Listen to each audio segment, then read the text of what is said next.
Hey everybody, it's Michael McMillan, and I am letting you know that at the very end of this episode, after our conversation with the amazing Kristin Bauer, we have a special message for you. So, once you hear that conversation wind down and the outro music play, just stick around for a minute. I think you're going to like this. Wasn't expecting it. Happy that we got it. There's some controversy in the world of the Bigfoot Collectors Club. So that's all I'm going to say for now. Check it out at the end of this episode. In the meantime, enjoy our conversation with Kristin Bauer.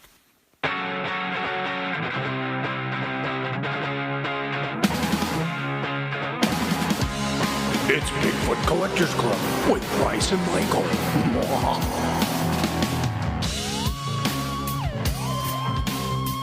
I know a ghost story or two.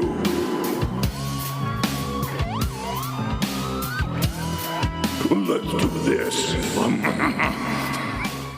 Welcome to Bigfoot Collectors Club, the podcast where we discuss paranormal stories and tales of high strangeness with celebrity guests. Yeah. I'm your host, Michael McMillan, and with me always is your other host, Bryce Johnson. Hi, Bryce. What's up, man? What's going on, dude? Not much. Hey, man. What's Are you going on? excited about today? Yeah, happy to be back in the very clubhouse. excited because I'm having a bit of a reunion right now with a very lovely actress. Yes. Our guest today is someone who you've seen in a million things. I had the blessing of meeting her and working with her when she played the fan favorite character Pam on True Blood. Ooh. And since then, she's appeared on many different things. You've probably seen her in Once Upon a Time as Maleficent.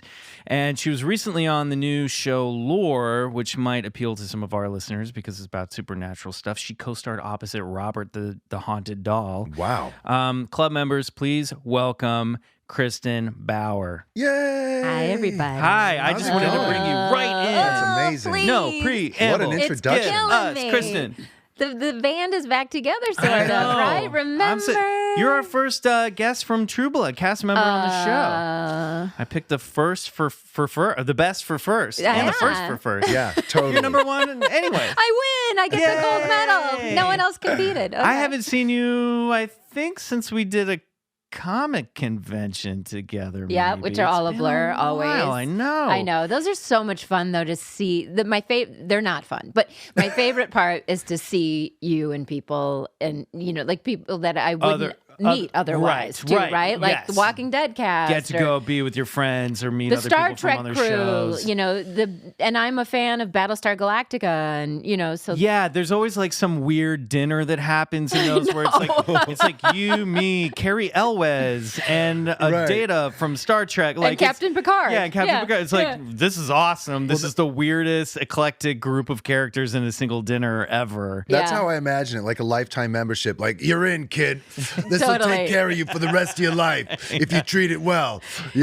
Which you're sort of happy about and also really sad. Because my husband said, you can do these the rest of your life. And I was like, well, yeah, I get you just Listen, don't want to Lou be... Ferrigno pulls in a lot of dough. He'll show up to anything. I think Lou Ferrigno's been doing these conventions like since I was a kid. Well, when I was a kid, and I think the Hulk was on when? I mean... Yeah. late 70s, early 80s? Yeah. Because I was on when I was a kid. If you still have a line, that's the thing. I don't want to be 80 with no line. Right. Dude, my line runs out after 15 minutes. I seriously, I was done. People came, I signed all my shit. I look over, she's got a fucking line around the block of this convention center floor. I was like, you do know that I'm on the same show she is. I also play a vampire. You're Does trying anybody to steal her line a little bit. Oh my God. Yeah, Mike I can't match Kristin's star power at these things.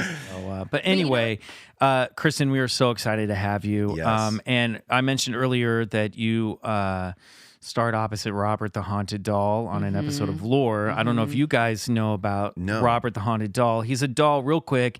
He's a doll that is in Key West in a museum. He's from the Victorian era, and he was made by a Victorian family he was made by their nanny, who's supposedly, I don't know how racist this is. This is a real object? This is a real thing. But supposedly his nanny, and you probably know some of it, maybe was like a had some background in like voodoo or Creole Yes, stuff. Jamaican or something. Jamaican, I don't know. So it's a little. Make it or just bring it back? I think she made it, but it was for this boy, and Robert the doll was like a life-size kid doll that she made using parts of the boy's real hair and stuff. So Pinocchio. Yeah. So supposedly, Robert the doll, like things would happen in the house, like something would get broken, and the little boy would be like, "I didn't do it. Robert did it. Robert did it." And supposedly there's like all these eyewitness accounts of the doll moving on its own, or like kids coming by with their sticks and hoops and looking up in the window and seeing Robert looking at them through the window of the attic. And the doll was left up in the house long after the family had moved away, and then was finally found, I think first by a new family that moved in, and then eventually was put in this museum. And museum workers have like gone to the case where Robert is, and the at night, and the case door is, I'm getting scared talking, like it's the cabinet door is open and the doll is missing. And there was one security guard that worked there, and she said that she was just doing the rounds, and she felt something come up and tug her on the back of the shirt, and she turned around and she saw Robert the doll running back down the hallway. She quit her job that night. She's Good, like, "Fuck finally, this, I'm outta a here." reasonable person. Yeah, so Kristin was in an episode about Robert, and I want to know: did you meet Robert the doll? So I didn't meet the real Robert. Yeah. Which I kept telling myself, this is not the real Robert, because I'm yanking him around, yelling at him. I pulled his arm off by accident. Oh my God. Right? And one of the big things is you have to ask for his permission to be in a photo with him. Well, I'm in a freaking TV show with him, and I'm like, I didn't. It's not really up to me. We signed a contract, Robert. Right. This is my agent. You should haunt my agent. I don't know. Right. And then I threw him in a coffin and nailed it shut. And so, but I did. Gosh. I took a photo of him on my phone and then deleted it. And I was thinking Of the replica or the real one? the replica, even. Yeah. So I wouldn't mess with that fucking replica, frankly. frankly, if a weird spirit can haunt one doll, it can haunt its right? clone. I mean, is it like Donnie Jr.? I don't know. It's still it can still do harm, right? It's kind of a copy of a copy. It's losing. You don't know what kind of meat. meetings he's setting up behind your back. I don't know. He can still hurt us. So it was Amazing, interesting. And, the Lord podcast is really impressive. And Aaron Minky is really beyond lovely person. I'm a huge fan of that show. Yeah, I really, really like him. I got to meet him on one weekend promoting it. And so it was a great experience. It's on Amazon. And all of the episodes are creepy. Oh, that sounds like right up my alley. Yeah, it's an amazing, amazing story, because this is a guy who is an author, and he would do all kinds of research. And he had this massive PDF, and in his all the stuff that he didn't use, and then his whole focus was selling books. And he thought, well, if I need people's email address so that I can send them a thing that I wrote a new book. So maybe if I give them this massive PDF for free, they'll give me their email address. And a friend said, why don't you just record it each, like make it 8,000 episodes. He had so much information as a podcast. And so him and a keyboard player did that. Wow. And it's like 50 million downloads or something. We need a now. keyboard player. Wow. Let's get on that. Oh, you know what? Riley can do it. Riley's raising his hand. There's about 40 instruments in here. Yeah. We are not taking advantage of this space. That's so funny. If you guys are like, no, none of us play them. Riley's in the band. I mean, Aaron Mankey, good on you, but watch your back, because here comes Bigfoot Collectors Club. Watch your back. I can do some research. I can get some emails. Yeah. No, I love that show. It's a great podcast, and I need to dig into the TV series. Kristin, so we ask all our guests, what is your personal paranormal history?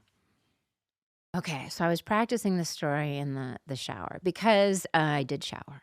But which is rare. But I had to leave the house. It was a podcast, made the same so I decision almost today. didn't. Yeah. But okay, so the hard part is that if that glass moved right now, we would all scream and run and never come back. But we're so desensitized. We watch Aliens and but this was really intense when it happened to me. So my mother grew up in a Victorian home built, early 1900s, and her bedroom that I would stay in when I was there, it was a twin bed, and looking out over your toes, there was a door centered in the wall with the skeleton key sitting in the hole. Already? No. Right? No. Well, even worse, that door went to an attic space. In the attic space was a circular stairway, back stairway, down to the kitchen and then down to a creepy basement. And this is like up through the middle of the house? The end of the house. Yeah, okay. And I could not sleep in that room. Wonder why. Yeah, wonder why. I would sit there and just stare at that key. Yeah. Just waiting for it to go. Bing. Yep. Turn. And there would be sounds in a house, and I would imagine all kinds of things. So I went down to the living room to sleep on the couch, some old Victorian couch. And there was a coffee table not too far from me with my grandmother's a painter, and she had big, heavy coffee table art books. Mm-hmm. And as a kid, I'm familiar. I was coffee table art coffee books, table yeah. art books. We know them now. Yeah. And Not period accurate, but right. she enjoyed art, so I understand why they're there. Yes, exactly. They're there. They're probably gifts. She didn't know what from us. She didn't know what to do with. So, as a kid, you're a very, very sound sleeper. I wake up and you're groggy, and I'm hearing the sounds of those heavy pages flip. And whatever. And I kind of roll over. Flip. That sound of that heavy paper, like someone is sitting 10 feet away. Reading. Looking through this book. Yeah. And it's so consistent that pretty soon I'm waking up more and more. Well, at a certain point, I am awake. Yeah. And I'm lying there. And there's nothing else that this can be. And I'm going through everything. It's the furnace blowing a curtain. No, there aren't. Now, are you looking at the books? The room is pitch black, Oh, and I'm God. trying to get my eyeballs Yeah. to see this table, and it's pitch black. Kids are so brave, aren't they? I just sat there frozen to the point where I was 110% awake. And you're still hearing the sound. And I'm still just hearing this book with these pages flipping. And there's no way a heater vent can open a coffee table book and continue to rhythmically, just like a person looking through a book. And eventually, my heart is beating out of my chest. I'm shaking. There's nothing else it can be. So I get up and I just tear out of the room, up the stairs, into my grandmother's room. And she's in her twin bed. And I lie down on the floor next to her, and I'm going to sleep there. And she wakes up and goes, "Who's in here? What's going on?" And my grandma, "I'm really scared. I'm down here on the floor." And she goes, "Get out of here. I'm going to get up in the middle of the night and break my neck." And so I went... beyond petrified. I went to the whole... Childhood is rough. Childhood God. is so brutal. I don't recommend it. Out in the hallway, she closed the door. I closed the door, and I just sat there with my back to her door, with my feet at the edge of the staircase down to that living room. And I don't think I eventually did. Because when she opened the door in the morning, when she woke up, I was in the fetal position sleeping on the floor there. And she's like, "See, I almost tripped. Yeah. Go to bed." What's wrong with you? We got a book flipping ghost down here. He's going to fall and hit his head. And I don't know why. It's a fascinating thing to me. Why? Because I believe that we are all a soul, a spirit in a body. Mm-hmm. So right now I'm talking to a ghost in a body. There's another ghost in the body running the board. There's another ghost in a body with a broken foot. Yep. And So why, when it's not in a body, am I afraid of it? Because it can do a lot less to me. You can punch me, you can say something rude, but a ghost out of a body has very limited capacity. Well, until it does something in the physical universe that you live in, and reside in, which is like turn a page of a real book that's lying next to you. Or throw a plate at your head. Then we have a problem. You know, and I asked a minister actually why that freaks me out, and he said because they're not playing by the rules. Right. And it's like the Bell Witch. Remember the Bell Witch from episode 2? She supposedly killed that guy. Right. That's not playing by the rules in any realm. No, I mean, I got that image of you just wanting to be next to your grandma, having to sit outside that door. I have a little beyond petrified. I know, because it's so real. It was so real to me as a child. You know, I have a little 6-year-old boy, and the first thing he does when we hear him, he busts out of his room and runs ass down the hall. I'm up because he's so afraid of like the darkness from the hallway left over from last night. You know, and it's like you got to forget in the like cozy Valley Glen house that you have. No, like so he's terrified of monsters. Yeah, no, it's like the hallway is lava or like a deep dark abyss, and it's it's just like a giant throat, and it's that's real. Swallow you. It's not just this is hey, just get to your room. It's like I can't. There's a dark chasm on my way there, and I'm going there right now. I need to stand next to the wall. And you're like, oh my god! But it's that's like, real. It's like the darkness is a knife at your back. And yeah. I had that as a kid. I had terrible nightmares. I still do. And that long hallway. There were 4 bedrooms, and I was at the furthest point from my parents' bedroom. Right. And to get down that hallway, you were only propelled by fear that in your bedroom that was so bad. Yeah. Also, this just makes me think like antiques suck. Like a house full of old shit when you're a kid is such a bummer. IKEA is great, right? Like, this can't be haunted. This is IKEA. Everyone go mid-century modern because that antique shit sucks. And like I remember when I was a kid, we had my parents and my sister were all on the second story, and I had a bedroom on the ground floor. And my parents, I had windows that when I was 4 years old that literally had no curtains or blinds, and it looked out into the woods at night. Yeah. And I was just like constantly scared. And we had this statue that I don't know where my parents got it, but it's like maybe it's not marble, but it's some like stone statue of Esmeralda from the gypsy from Hunchback of Notre Dame. Okay. But it was on the landing, like not so far from my bedroom. It's like a pretty direct shot. And I was just like, she's going to come to life. It was like this 3 foot tall. Right. I was like, I'm going to wake up and that fucking statue is going to be standing over me. I was just like, it's like any of that old stuff. And that old uncomfortable couch that you had to sleep on, and that old dumb door with the key in it. Screw it. Get out of there. Yeah, quit your job and leave the museum. Yeah, exactly. Well, I think adults, we forget how good our imaginations used to be. Yeah. Right. And as actors, we go through incredible things to imagine all sorts of things and bring them to life. But as a kid, there's no effort. Right. And I remember one night running down the hallway because there was an alligator in my closet. And it turned out to be just the corner of a bandana. Yeah. Mm-hmm. Yeah. And it was going to kill me. Right. Right. So no, but and then this is what we love about this podcast is like, because we'll get to that, but then we start to uncover a few of these stories, but there's like things that adults and multiple adults are experiencing, and when you start to like corroborate witnesses who's like, nope, I saw that too. Okay. And then you just get into like, gosh, how do you explain what that thing was or what that was? And no, and it's like you said, like that one, they're not behaving, or what? There's something real that's taking place, not just like, in a semi-sleep state of waking up and, sleep hypnagogia or a lucid sense of awakeness.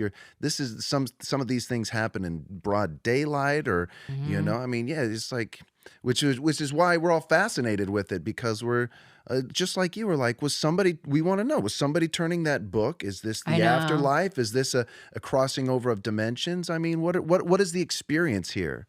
Well, and I've had situations where I went to a medium once. Well, I didn't go to a medium. It was at a con.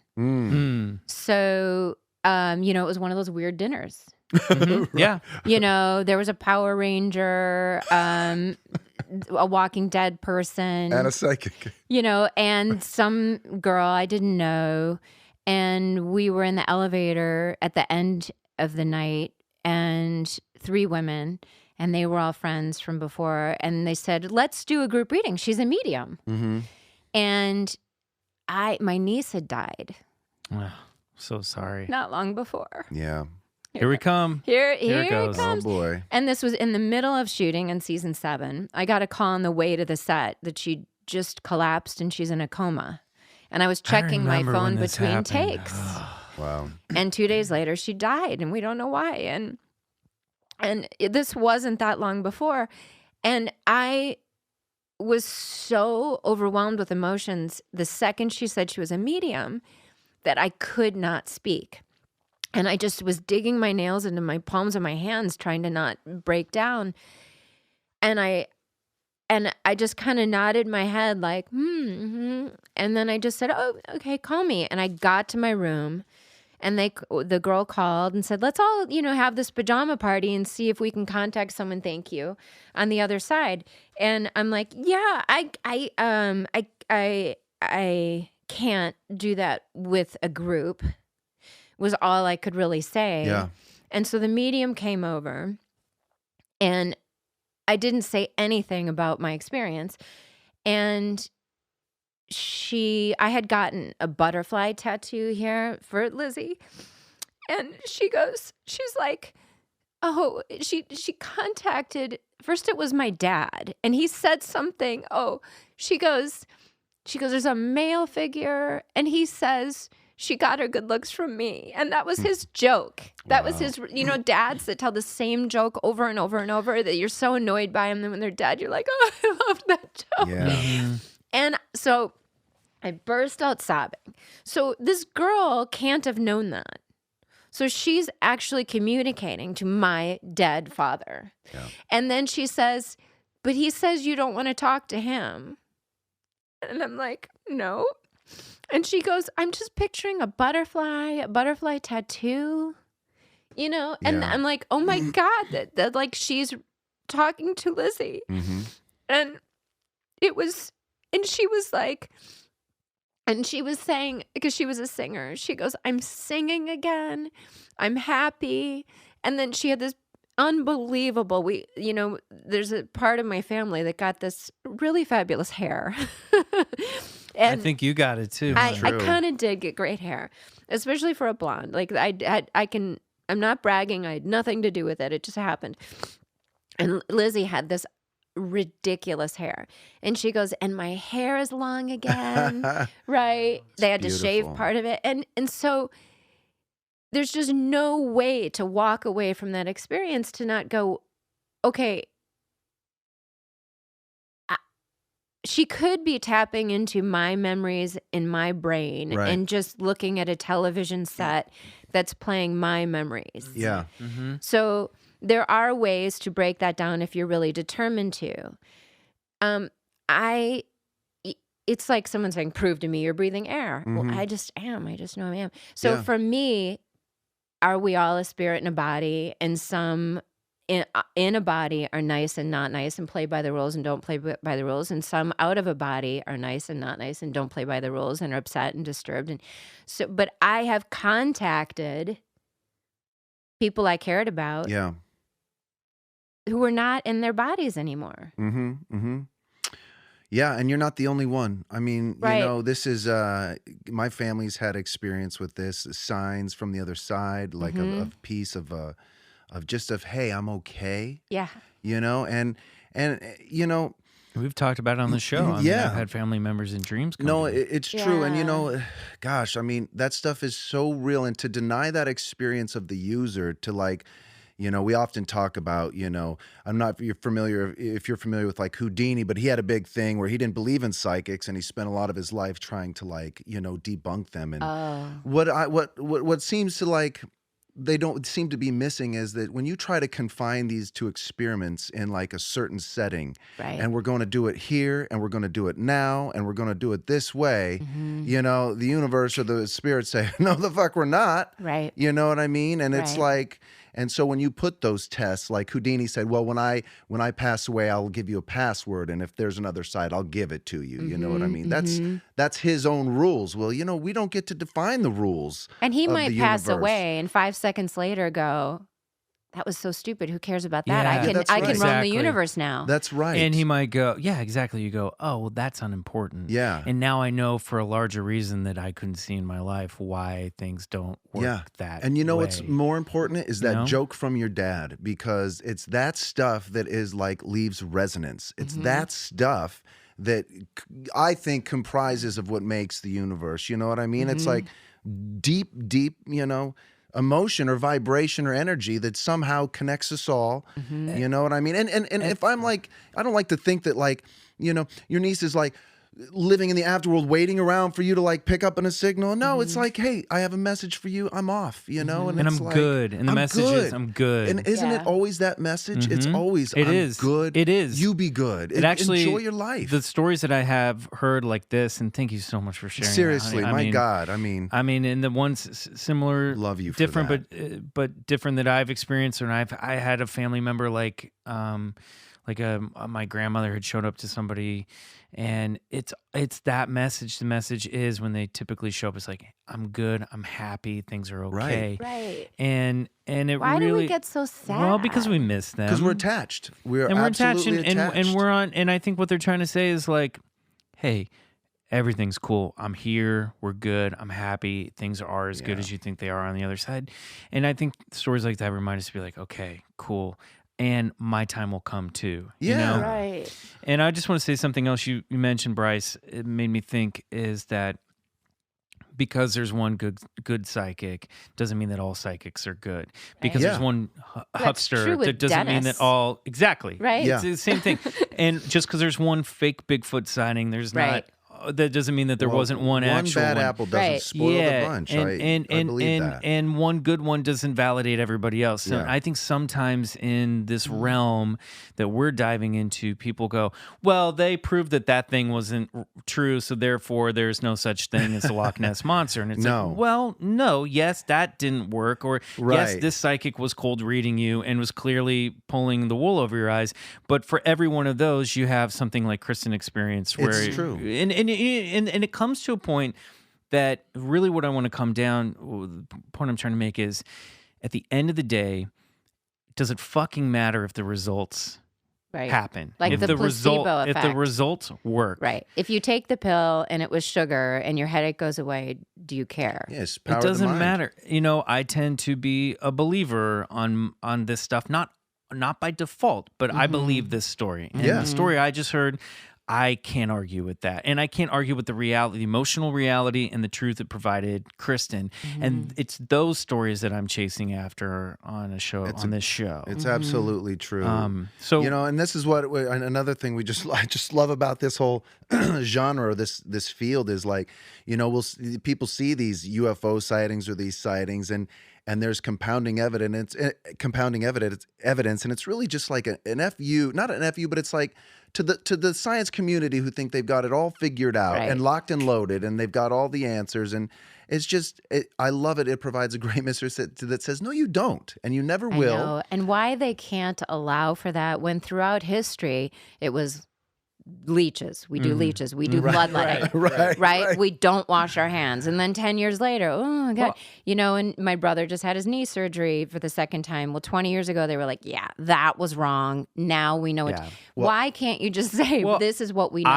I think the good scientists do that. I Yes, think the yes. brilliant scientists go, Yes. we don't know. All of this Yes. ultimately is theory. I mean, there's a great, I was Right. just watching a great talk by Neil deGrasse Tyson, and he was like, talking about the history of the universe and the Big Bang, and like so much of it, he was like, everything I'm showing you, we don't know what the fuck we're talking That's about. right. You know what I mean? Yeah. But here's what we can gather from all this stuff. Well, I'm clearly paraphrasing I him, think but science maybe took a wrong turn when they went from their main focus of observation to creation. Our science is now basically for creating new things to make our lives more convenient, you know. Right. And when it used to be focused on what is this we're observing, you know what I mean? And now we do And not. anyone can observe. Well, that's right, and that's right. And now science is denying the user their observations, and we're subclassed to those of crazies or misfits or seeing things. But And the it's cutting like, edge guys are doing experiments that show that the observer actually changes the experiment. talked about That's this, right. the That's quantum field, physics. like all You of cannot this. observe a subatomic particle until you place eyes on it, you know, Right. or I your think- mind on it. I think Kristen's part of the club. You're in the club. So I'm in the Kristen, club. you obviously open to ghosts. What about UFOs? You open to UFOs? Of course, to think we're the only, I mean, really, if this is it, I'm out. Yeah. Right? I'll join you. Really? This is it. This is the height of Yeah. No. This is the height. This is the best the universe can do. Yeah. this is the best or the worst. I mean, it's just the you know how big this place shit. is? Very expansive. And then finally, are you open to Bigfoot? Of course. Well, to me, it's Chewbacca, and I love Chewbacca so much. It's true. Oh man! Oh my God, at a con, I saw a fan in a Chewbacca costume and cried. Like, I loved and I was like, this is so embarrassing. 'cause I then, would cry. Then Chewbacca's hugging me, and I'm sobbing in Chewbacca's arms, and I'm like, this is, I don't know who is under this fur. If like the real Chewbacca hugged me, I would sob hysterically. Oh I my know. God. How about, I don't want to get us crying again, but I just watched the film Wonder with my family the other night. Have you heard of that film Wonder? It's about that No. young boy who had he's like, 27 surgeries on his face, and then oh my God. his parents who homeschool him introduce him into fifth school. Julie Robertson and Owen Wilson, and it is a marvel. Everybody should see it. But they use Chewbacca as like Chewie's like, hey, if people look at me, they can look at you, and he's like, so it's like, you know, the Star Wars franchise allowed these characters in this film, which are a special part of this kid's life and getting through like being like ostracized, and yeah, it's just something about these Yeah. Bigfoots or Chewbaccas, they're special. and I mean, clearly, like. We can't get through one episode without mentioning Bigfoot or Sorry. Chewbacca or Star Wars at this She point. did it, yeah. I know, I love it. It just happened. Listen, thank you so much for sharing that, Kristen. This is a great moment to Yeah. take a pause, and when we come back, we're going to have our high strangeness story of the week. Hey guys, Bryce Johnson here. Each week we post exclusive photos with our guests and great visual aids on Instagram at Bigfoot Collectors Club and on Facebook and Twitter at Bigfoot_C Club. Check them out. You don't want to miss them. Thanks for listening.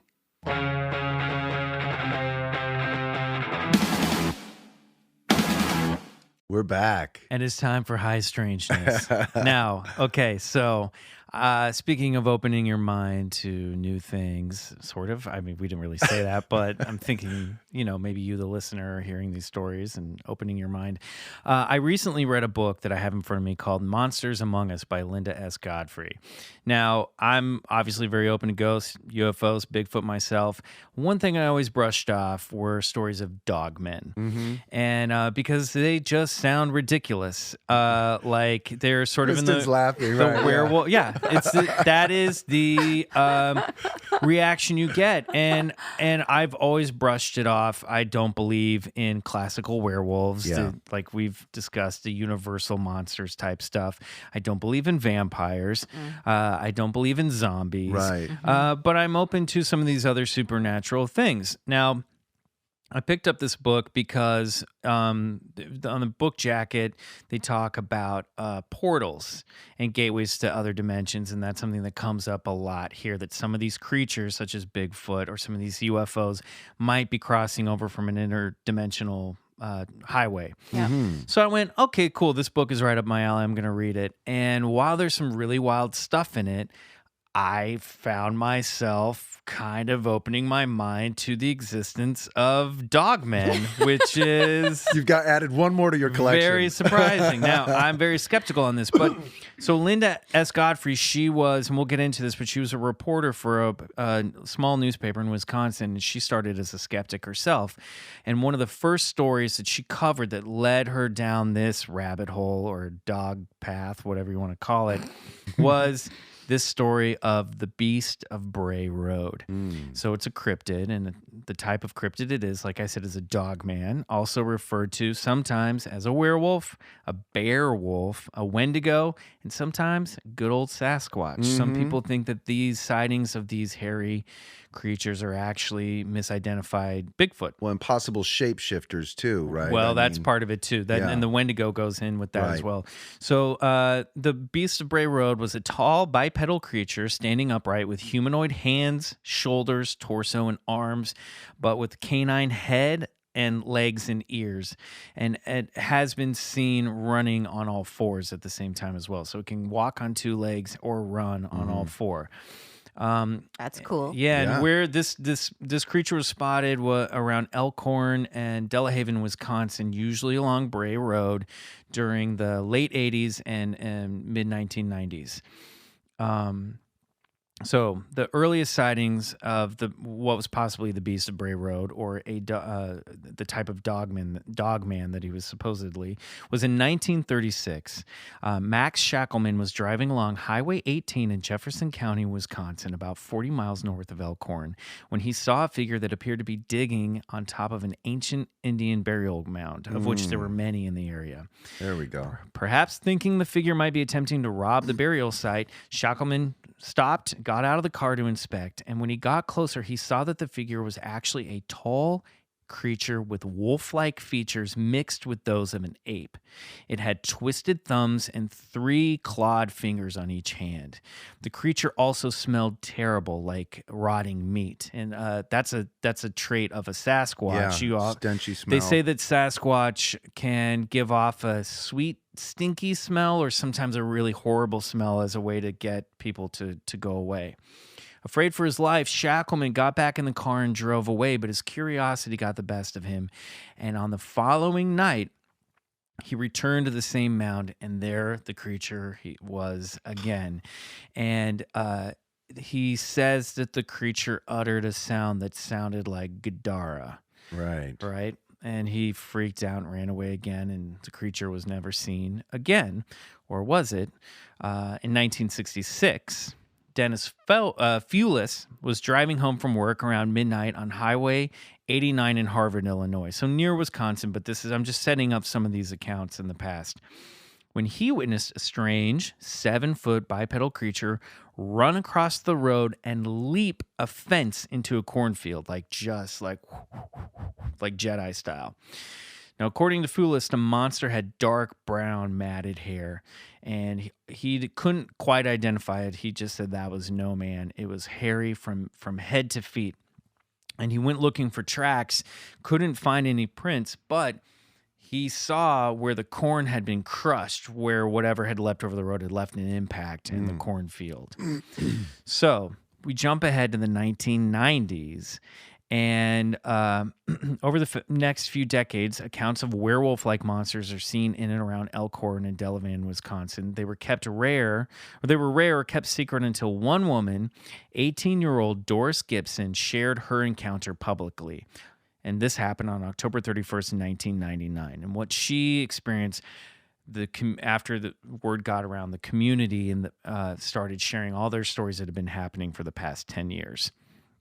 So Doris was driving home down Bray Road during a misty and rainy Halloween night. Now, Bray Road's a country road. It's near farmland. It's actually named after the Bray family, who are dairy farmers in that area, some of which those descendants are part of this story. As she approached Hospital Road, Doris heard a thud and her right tire lifted off the ground. Assuming she had run over a possum or a raccoon, Doris got out of her vehicle to inspect the damage, and as she stepped out into the night, Doris saw a large, hairy creature running at her. She immediately got back in the car, started the engine, and as she pulled away, the cryptid jumped onto her trunk.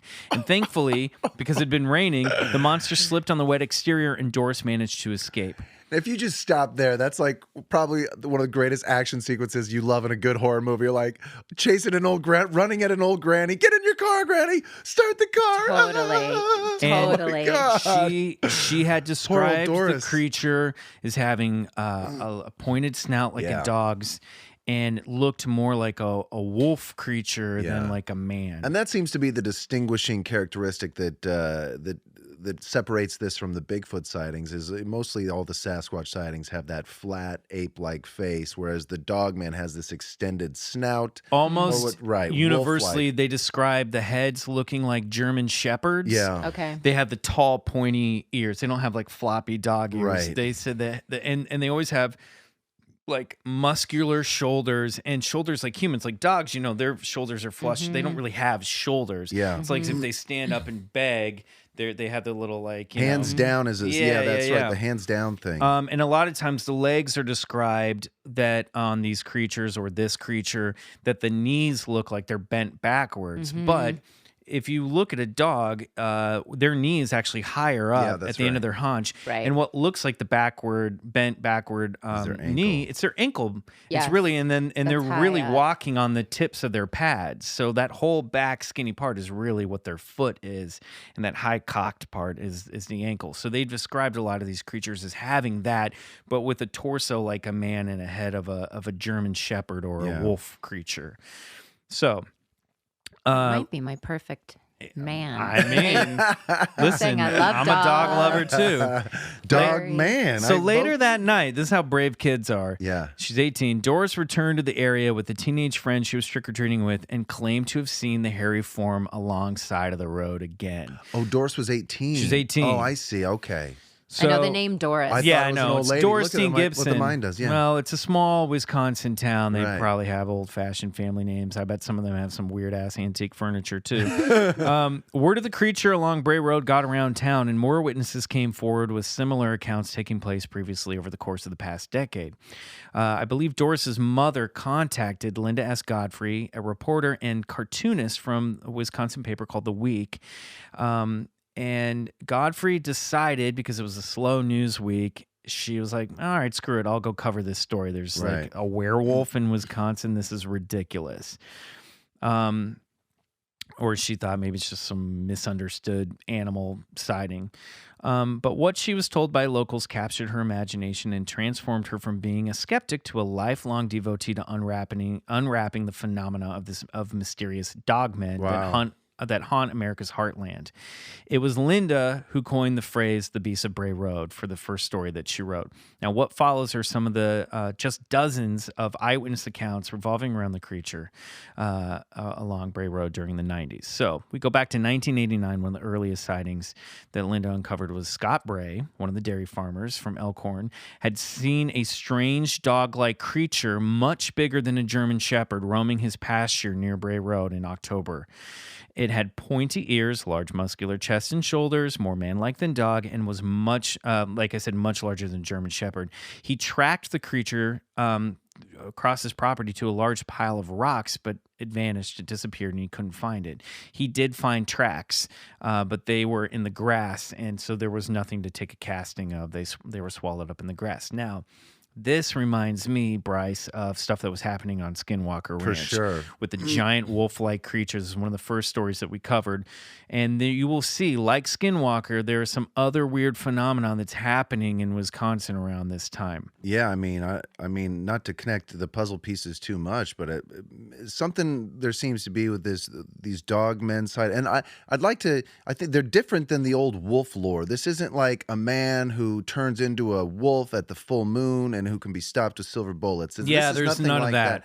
This is shamanistic. This is Native American in its heritage, and these are old. I'm just thinking what I'm thinking here, but like, these lone shamans of the tribe, they go out, and sometimes they'll go out as the lone wolf, and they'll experience the life of the wolf to gather knowledge or to gather foresight, and these old shamans of these Native American tribes, they are breaching this underworld or this other world, and they are, sometimes they get lost, sometimes they don't make it back, or, who knows? But when you start telling me that there's this wolf-like creature hanging over a Native American burial ground, and it's like going, yeah, this starts to sound familiar. This isn't the old Universal Monsters Lot Tour. This is something very different. And, this isn't full moon activity. No. So around the same period, Russell Guest of Elkhorn saw a beast, almost described exactly like the one witnessed by Scott Bray, emerge from a thicket on its hind legs. Guest estimated that the creature stood about 5 feet tall before dropping on all fours. Guest, terrified, ran away, but the beast did not pursue him. Wow. So our next witness, Lori Andrizzi, I didn't practice saying that, a bar manager, was driving home one night in the autumn of 1989 and maybe got the best look at the creature on record. Oh, wow. She slowed down when she saw something hunched alongside of the road and stared for 45 seconds at the beast from about 6 feet away. Oh. She said the monster had a long snout, fangs, and its eyes glowed yellow despite not being directly in the beams of the headlights. It was eating food, holding its catch in its hands, palms facing up, and its arms jointed like a human being's, not a dog. So it was sitting crouched over eating some roadkill or a catch. In March 1990, dairy farmer Mike Etten saw the creature eating with its hands in the very same way, cradling its prey alongside of the road. Again, it was large with matted black fur and a thick neck and a snout that was just shorter than a dog's. At the time, again, this is before all these stories were coming out, he thought maybe it was a bear, the closest description of the creature he could come up with, but reconsidered his conclusion after the stories of the beast sightings came out and started getting popular in 1999. So now we go to December of 1990. Heather Bowie, age 11, and a schoolmate of Doris Epson's. She didn't share this story until Doris, who, when she was 18, started sharing her account that happened in 1999. And Heather was like, well, when I was 11, I had this happen It's to like me. Jailhouse Confessions. Yeah, it's great. I did that crime. Well, but again, it's because like people, there's a stigma and people, Yeah. sometimes, like you said, like kids don't really think about it, or they have a different imagination. Yeah. And it seems that a lot of times this creature, it appears on all fours. So sometimes people think it's just a big dog. Right. And Heather Bowie was walking home from sledding with some friends less than a mile away from Bray Road, where when the kids spotted a very large, what they thought, dog nearby. I think it was like down near a creek. And thinking it was a lost pet, they started to call the dog. And then they saw the dog stand up on its hind legs, turn, take 4 steps towards them, and then drop on all fours, and it started charging.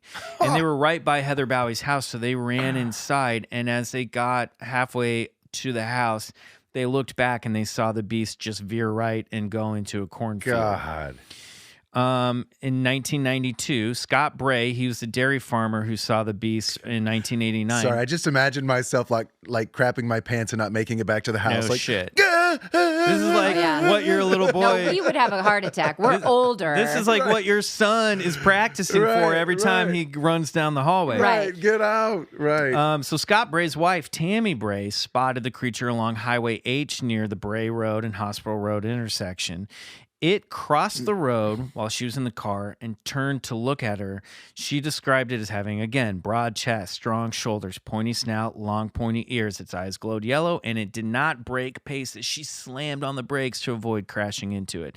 And she went home and she said to her husband, I just saw that thing that was on our property 3 or 4 years ago. And just earlier in that year, in 1992, when Linda Godfrey came back later in 99, was doing all this research. In 92, there was also reports from a farmer in that area of seeing strange, weird lights in the sky. Mm-hmm. Animal mutilations were happening, and that some of the local law enforcement and humane officers at the time chalked up to perhaps some satanic rituals happening in the area. Some people think there was maybe kill that the creature had made, and there were even horses. They had found horses with their throats slit with like surgical precision. So there's weird, again, Skinwalker Ranchy type stuff happening in Wisconsin. Well, around I'm this time. curious about those details because usually when you hear those animal mutilation cases, they're far out extraordinary. And what I mean by that is like, you know, usually they're done in the middle of the night with laser-like precision type tools. various organs are taken out, like a tongue or like a liver, and there's usually no blood. Completely Yeah, I mean, just exsanguinated. the oddities of the coroner's reports on these animals are just baffling and befuddlement. And I'm not talking about like 2 or 3 cows a year. This is like in the realm of like thousands of cows a year. This happens to, especially certain ranches. But yeah. So it's like, yeah, you don't want to like. When there's things like mutilations in your body, you're like, well, wondering is it sloppy, or is it when you see lights, you're like, oh, because now these things are starting to like, oh, orbs, lights, UFOs, cattle mutilations, dogmen running around. Now it's all getting thrown together. And I you're know. Like, what the fuck? Well, that's the thing. Right. So although the sightings faded not long after Doris had witnessed had her encounter on Halloween of 1999, Linda Godfrey continued to research the Beast of Bray Road and similar sightings of dogmen across America. And although she's yet to define or discover the creature, she believes the witnesses believe what they saw. And that's kind of what she always comes down to.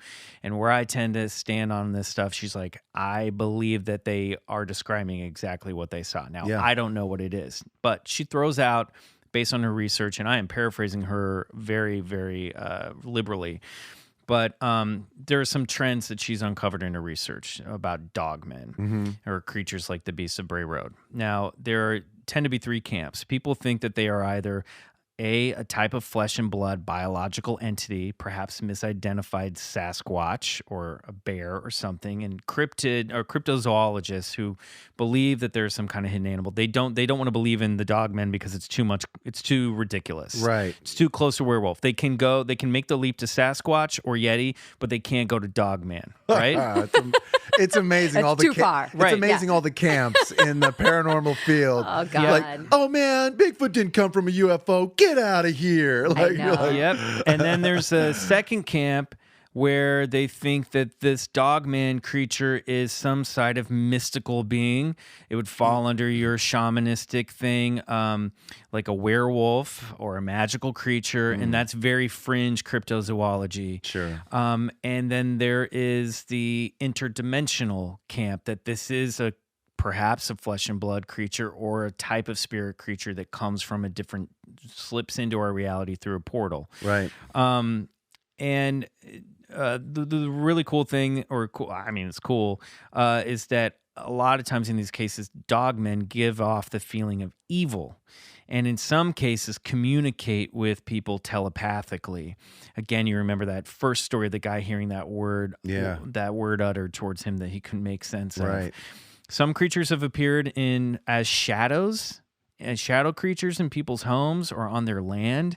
Sightings often take place near bodies of water, such as rivers or streams, and often around the time of solar flares, which is interesting. So wild. Strange lights are typically reported in conjunction with dogmen sightings, and sometimes Sasquatch are also reported in the same areas, like Skinwalker Ranch had wolf creatures and Sasquatch.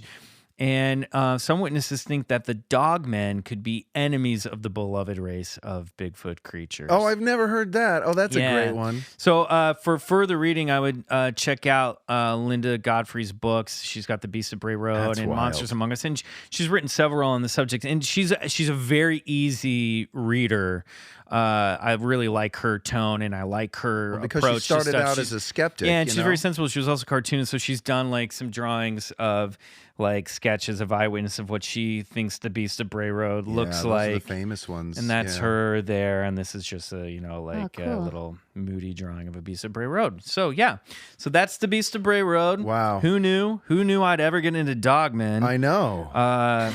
Kristen, we found a new love interest for you. Okay. So I don't know. At the end, you lost me with the evil part. Well, when we come back, we're going to ask Kristen, what the hell was that? What the hell was that? Yeah, that's wild.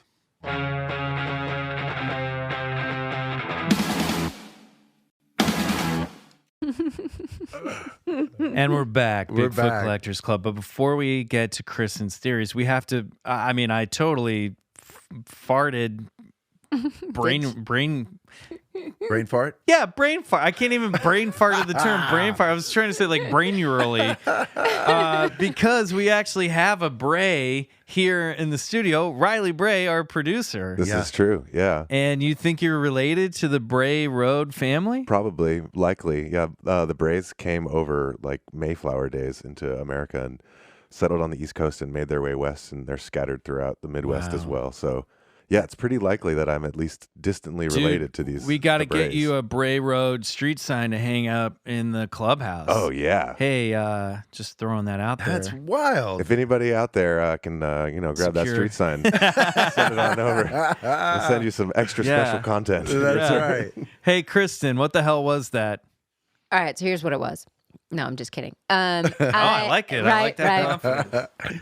Well, it is kind of funny because that's my old stomping ground, and I grew up on farms. Wait a minute. Are you a wolf creature? I might be part wolf creature. I thought I was part reptile, but maybe there's some more. I'm a little hairy in places. Be both. But yeah. I would just caution you because we will have some listeners that are going to now think that you just revealed the fact that you are a reptilian. A shape-shifting reptilian. Yeah, I should. I mean, my husband is a super, super, super extreme version of everything that you talk about because for him it is 110% real. Oh, okay. Right, all of it. Does he know that he married a reptilian? Well, he's talked a lot about the reptile people, and at a certain point I was like, when I exfoliate, it's pretty productive. And I think you should know, and Oh my God. I'm very cold. Listeners, Is your she's husband not denying it. Is he into all this stuff? Or? Oh my God. I mean, he makes you Wow. guys look completely conservative and that's boring. wild. Oh, that's so great. And there's nothing he doesn't know about, and he has an unbelievable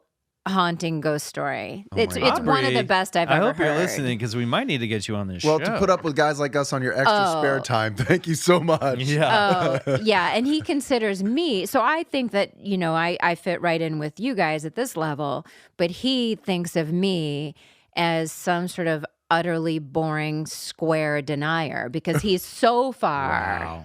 Yeah. Wow. Like Right. he lives in this alternate I universe. just want to put this out there casually that you might have married a crazy person. I have actually Just a light touch of insanity. the thought has crossed my mind. Man.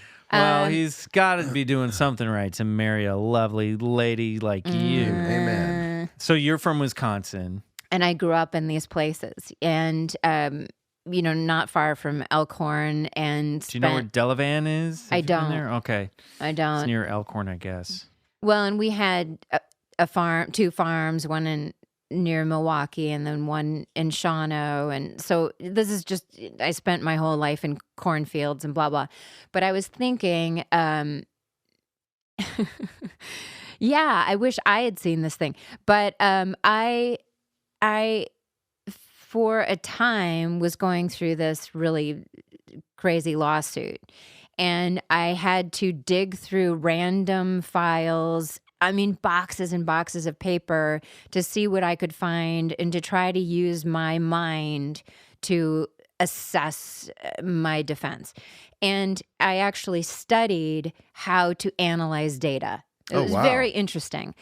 And the one of the things that I still use from it was that there will be 5 things that will really screw you up in trying to analyze data because the mind is limited. I love this. Me too. Right? And one of And the also, things I'm curious, what crime did you commit? I know someone else committed a crime and against me, and I was trying to make that not happen again. And so I'm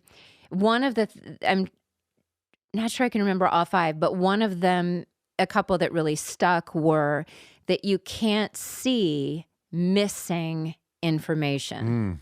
So whenever we're looking at all of this, we're trying to fit it into some sort of paradigm that we are aware of. We don't have Dogman's side of the story. We don't. Are there portals? We're trying to. So I since that lawsuit, I will go. I'm much better when I'm researching something at just taking the information as it is and not immediately trying to fit it into something that I can make sense of. That's what the mind does. Yes. And the mind is useful for certain things, and then it's very limited at a certain point. I'm so guilty of that, I think, sometimes. Right?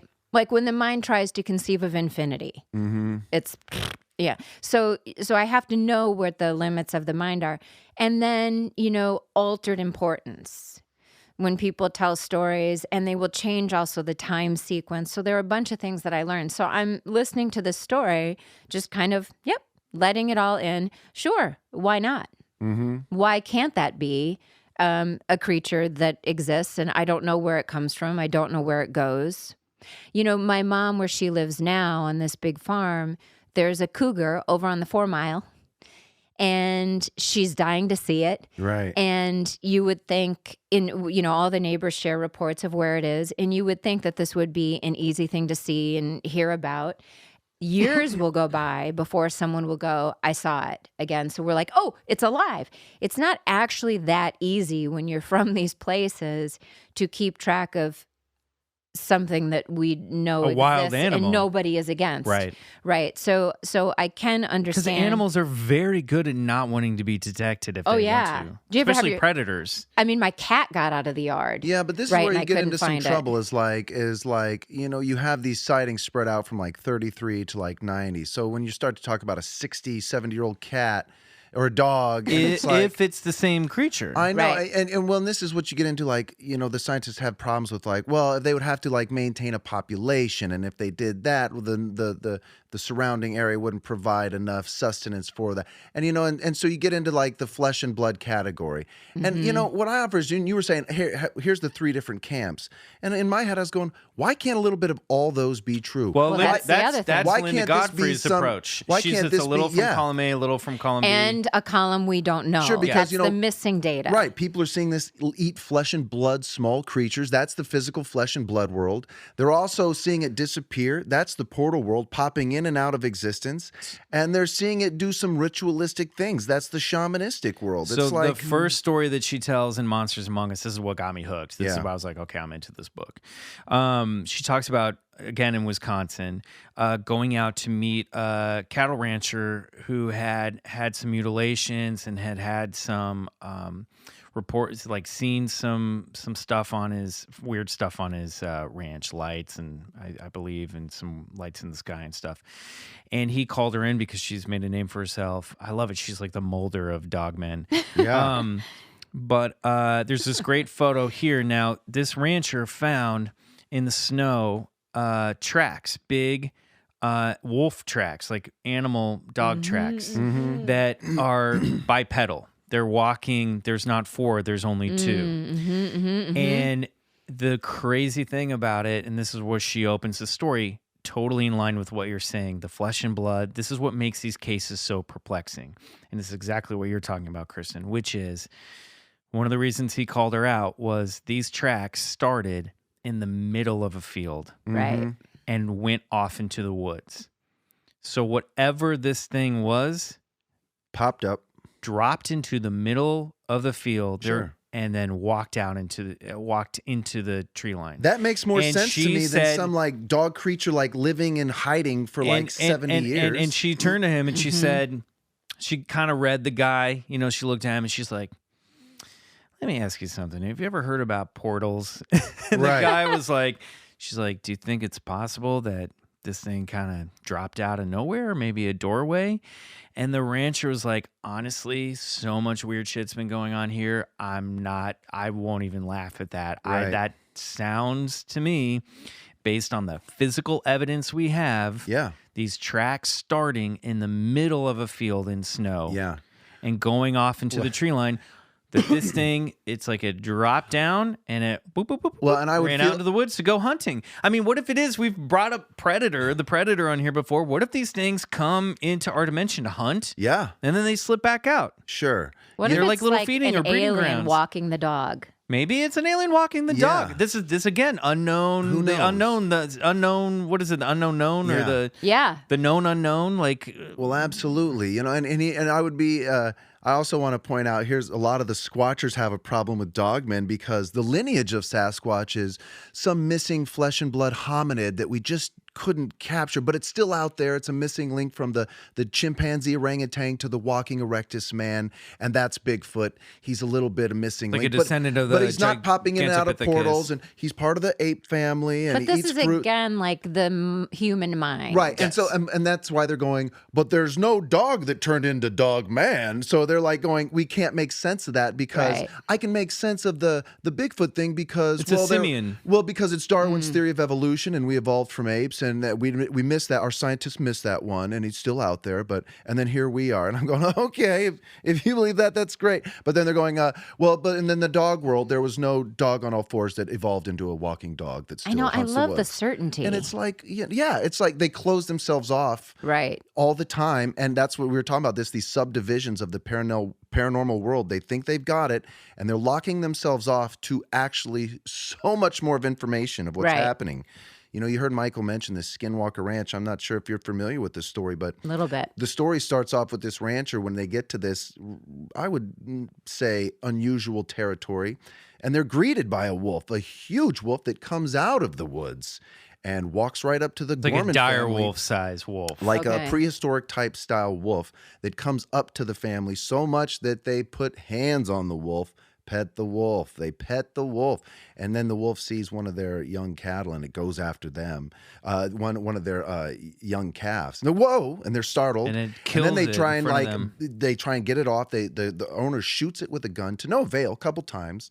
So this is like, now you're running into territories of flesh and blood. We've petted the creature. Now we've shot the creature with our bullets. We see nothing happening. And now worlds are intercrossing. This is you know what I mean? And they Godfrey covers Skinwalker Ranch, and one of the things that we didn't talk about that I didn't even know about is that what's his name? Starts with a G. The Tom Gorman? Gorman, yeah. He also would see orange portals open up in the night sky. Yeah. And he said he would watch these portals open up. One of my and they'd favorite be an parts of the orange books. ring. That's and then right. on through the other side of the portal, he'd see blue skies. Yeah. And then lights would come out of the fucking portals and then go off under the horizon. One of around my favorite parts his of land.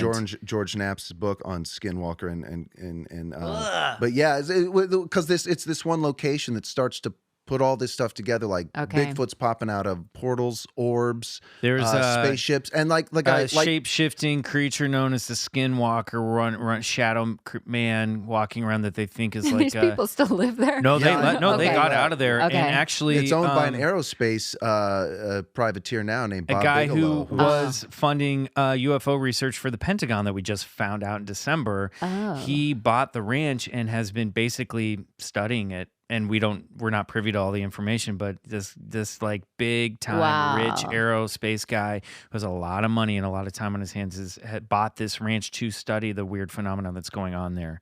So They interesting. had poltergeist activity.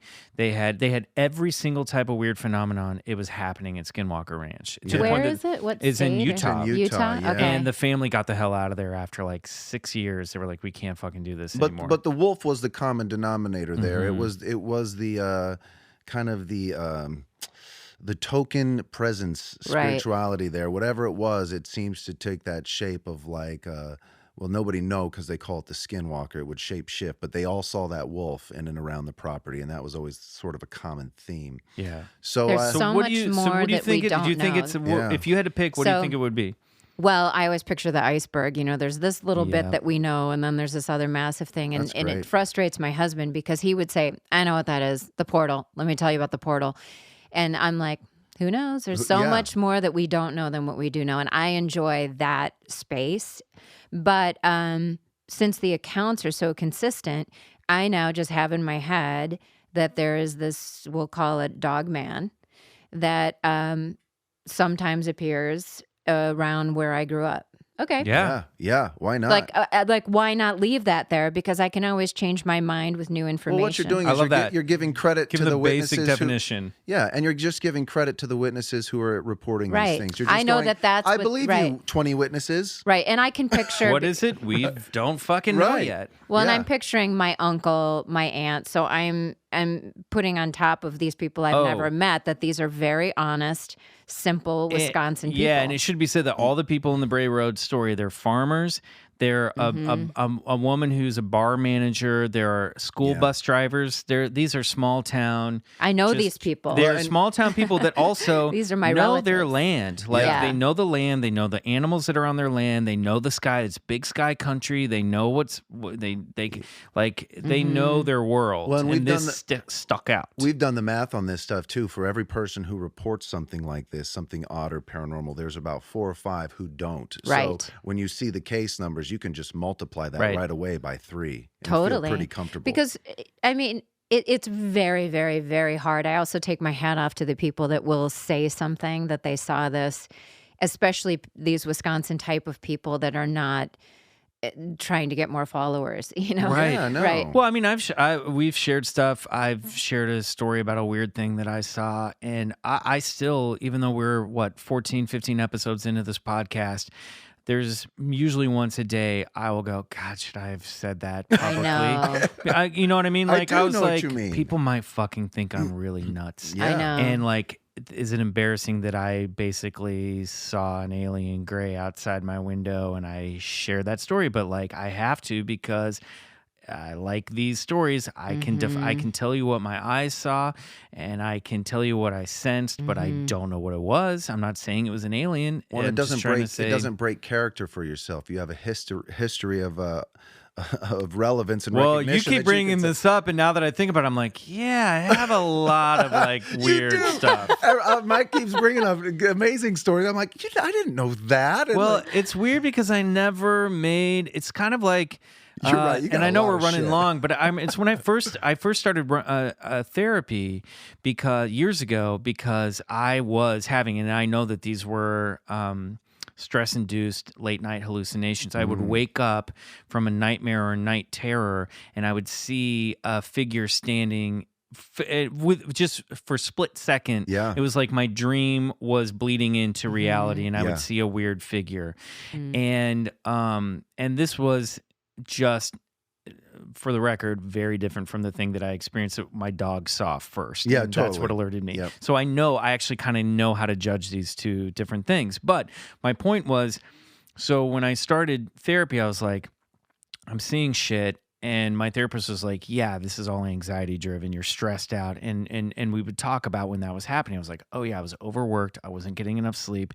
And if that happened, then this is how my anxiety would manifest itself. But my point is that I thought, gosh, this just started. That's so weird.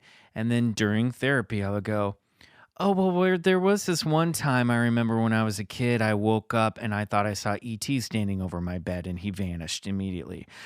Oh, and then there was this time in high school when I would wake up screaming because I was so overworked. And I go, oh, this has been actually happening my whole life. This is how anxiety is always played. Wow. This is a separate track from the other stuff that I'm talking about. Yeah. But you start to go, when I'm doing that, I'm like, oh, right. I'm connecting all the little dots and going, oh, shit, fuck, Bryce, you're right. I have had more paranormal experiences than I give myself credit for. Oh, right, therapist. I have had sort of these nightmares my whole life, and they just kind of pop up during very different times of stress. Yeah. The good news is, since I've started therapy, those anxiety, the hallucinations and stuff, without medication, totally gone away. If I go to talk therapy and just talk about whatever's stressing me out, that doesn't happen.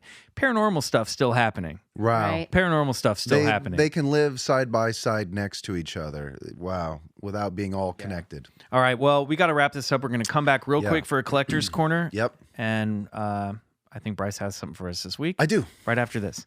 Hey, what's up, guys? This is Bryce Johnson from Bigfoot Collectors Club. Listen, if you have a paranormal story, we want to hear it. Write to BigfootCollectorsClub@gmail.com with your paranormal encounter, and we just might read it on a future episode.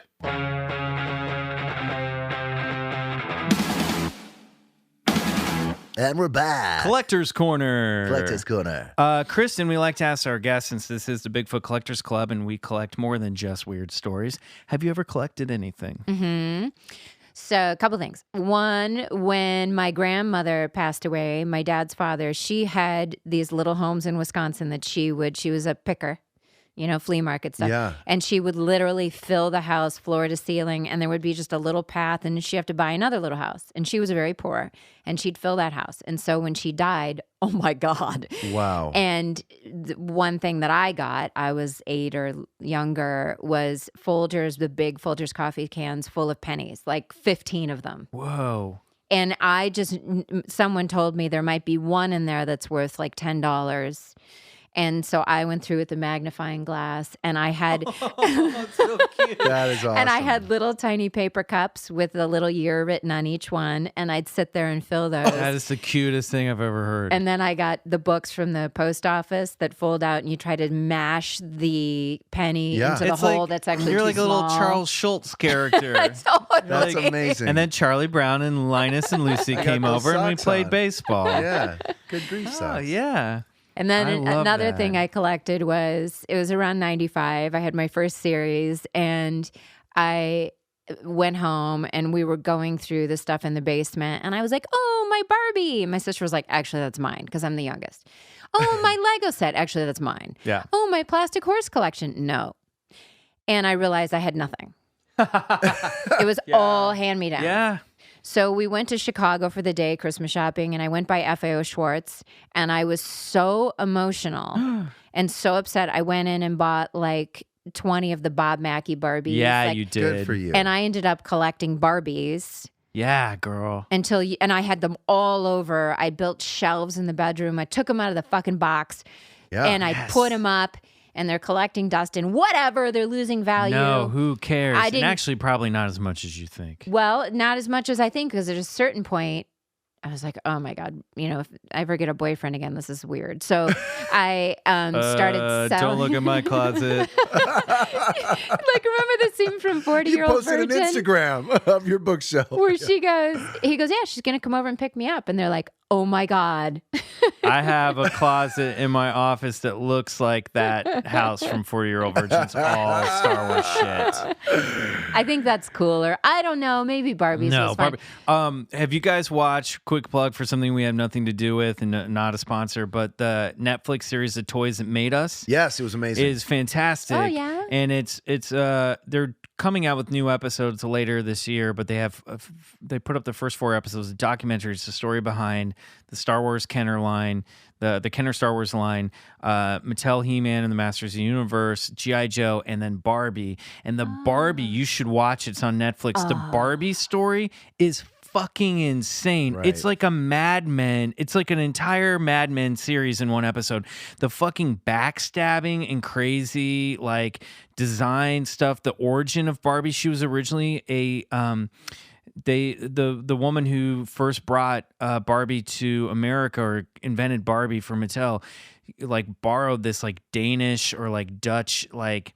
There was like a sexy doll figure that was like a sex parody character. And she looked at that during a time when all girls' dolls were little baby dolls. And she Right. went, I'm going to make this a doll for girls. I'm going to take this erotic, jokey character. She was erotic. And turn her into a doll for girls. And it's just this fascinating fucking story. I have less personal attachment to Barbies than I do He-Man or G.I. Joe. Right. But I recommend anyone who collects stuff and anyone who's into toys and action figures, don't skip that Barbie episode because it's the best one they have. And it's There's called like Toys That Made the Us? toys that made us. Okay. There's like a whole scene about the guy who like stole the rights to Barbie, like throwing coke like orgies in his Beverly Hill mansion. Like it's insane. It's such All a for good toys. It's such a good like history of Barbie you would never See? guess. The data we can't see. Yeah, exactly. kidding. All right, Bryce, what did you bring for the club today? Oh, so my brother gave me this, and then my son couldn't help tear it open. He collects Bigfoot things too. That's probably my fault. But this is an Archie McPhee Bigfoot action figure. I love that. I have one of those. The funny thing about this is here, and I'll take him out of the package, is they dedicated his look off the Patterson Gimlin film where he's looking back, Yeah. He's got That's that like the look famous back. pose. But Right, it's that's the famous But pose, it's supposed to be a female, not a male. Well, but and Patty look how was a short girl. he is. Yeah. He's like if that was like he looks like Yeah, it's a little out of proportion. he's a little out of proportion. But he bends. But he bends. So He's that's articulate. nice. Okay. That's so great. So I thought I'd Very cute. I bring love you him. it. But they spent so much time trying to get that look that you're like, yeah, he's called Bigfoot because he's tall. This was like, Like, they missed that whole part of it. But anyway. The whole proportion. I love it. Oh. That's so great. Kristen, thank you so much for being part of the show. This is one of our best episodes No yet. doubt about So it. fun. That You were was such a wonderful touching guest. and warm, and that was just You that was amazing. deliver it on all the emotional notes, and we appreciate it. Where can people find you if they want to find you? Are you on Twitter? Are you on Instagram? I think you're on Instagram. I'm on all of it. I don't do Facebook as much, but I'm trying to remember to check in. I'm on Twitter. And I love Instagram. If you love kittens, you want to find me on Instagram. I love those little orange kitties you have. Orange tabby cats are my favorites. I just adopted some siblings not long ago. Are they both boys? Yeah. Yeah, orange tabbies are usually boys, right? Yeah, but I also have a girl. Really? Yeah, that I adopted siblings a few years ago, and the boy just literally dropped out of a heart attack at 6. Oh my God, Kristen! It was a no. bad day a year ago. It was a really, really, really, really bad day. Oh boy. And then I mean, we said it's going to be an emotional roller coaster, guys. it really is for I'm me. so And sorry. and so then we saw a little flyer of those 2 little guys and called the lady, and she'd been bottle feeding them, and we brought them home. What are their names? Well, they were Thing 1 and Thing 2 forever. Yeah. And now they're Tokoloshi, which is a South African suckling monster, right? Oh, great. It's a cryptid. There you go. Love it. It's a big time. Oh, my husband's South African, so he could tell you the whole story. But this kitten wouldn't stop suckling our faces. Tokoloshi. And so he became Tokoloshi. But apparently Tokoloshi is a really intense monster. It's like a chupacabra. Yes, it's the Right. South African. And then the other one is just Sammy.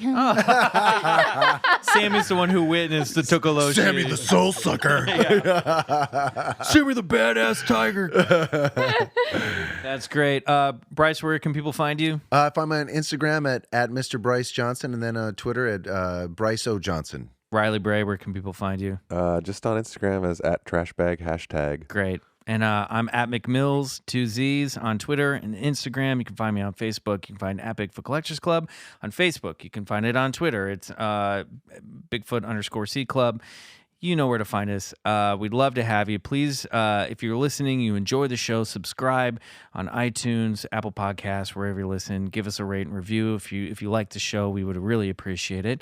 And until next week, this has been the Bigfoot Collectors Club. I want to thank Riley, our producer. I want to thank Sun Eaters for our music from the song Come Alone, courtesy of Lotus Pool Records. And once again, thank our guest, Kristen. Yeah. And awesome. Thank you, guys. keep It your was eye out fun. for Thank you. guys. Keep your eyes out and your minds open for Dogmen. They're out there, people. Until next week, man. Peace and UFOs. Next week, Catland.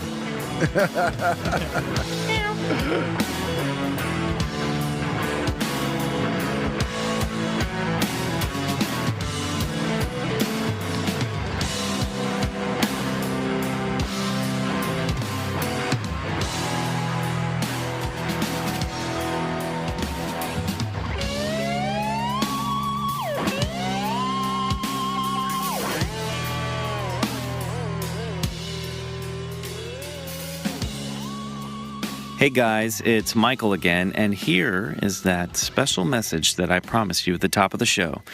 This is from former guest Donalyn Champlin, who she listened to our L-Files episode with Kevin Kirkpatrick last week, and you may recall Kevin called her out on a few things, and Donalyn wanted to fire back. So, Donalyn, take it away. Hi, Michael. Hi, everyone out there. It's Donalyn Champlin. How's it going? I recently heard the podcast with your returning guest, Kevin, and he had some critiques about my offer to help tell him how to cleanse this house. And, I'm a positive person, and, I believe what you put out comes back threefold. And so I'm saying with like all the love and light in my heart, what the fuck, Kevin? First of all, to segue from the religious right to me, from the top, I needed a Silkwood shower. So, here's the thing. Michael texted me and said, I have this friend who needs to clean his house energetically. And of course, I'm like, Michael, any friend of yours is a friend of mine. Give him my phone number. And so you texted me, and I just happened to have sent all of the sort of cleansing ritual instructions to another friend of mine who happens to be Catholic. And so because I am a working mom, Kevin, okay? I only have like 2 minutes to myself every day. So I, for expediency, cut and pasted what I had sent to my other friend who is very religious. You responded that was weird for you. And then, this is the part you left out, man. I responded back, and yes, there was, I'm doing air quotes, radio silence, because I am a working mother, goddammit. Okay? I barely have time for my own family. Okay? I don't know you. I don't know you. So yeah, I may have taken 24 hours because I thought, well, shit. This easy thing is not going to be so easy, but he's a friend of Michael's. So I texted you back and I said, listen, I totally get it. Just replace the things that make you uncomfortable, which as far as I could tell was just the sign of the cross. And I appreciate you guys there, Michael, and everybody backing me up, that the sign of the cross is a universal thing.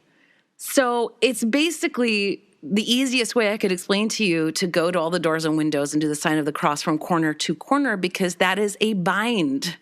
That is just, the shape. I mean, I could have said an X, but also, an X doesn't really imply intent, And I don't know you.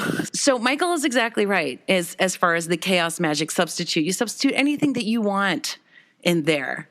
Instead of, God bless, whatever, you can say Mother, Father, God. You can say all-encompassing light. You can say peace and love. You can do whatever floats your boat, which I told you. So even though I'm mad at you, Kevin, can you hear it? Can you hear it in my voice? I'm mad at you. I do have an idea about why things are breaking in your new apartment or house. But I am not going to explain any more to you because I'm mad. And if you apologize for basically comparing me to the religious right when I went out of my way to help you, a stranger, I am a working mother and my time is rare. If you apologize on this show, then I will help you out with the breaking things. Maybe ease your mind. Maybe I'll ease your mind. Better be a good apology, Kevin. Bye, Michael. Bye, everybody. I love you. I love all of you, except for Kevin. Bye. There you have it. Shots fired. Kevin Kirkpatrick, it's your move. Is he going to apologize or not? I don't know. But Kevin, if you're listening, my advice, don't make the witch angry.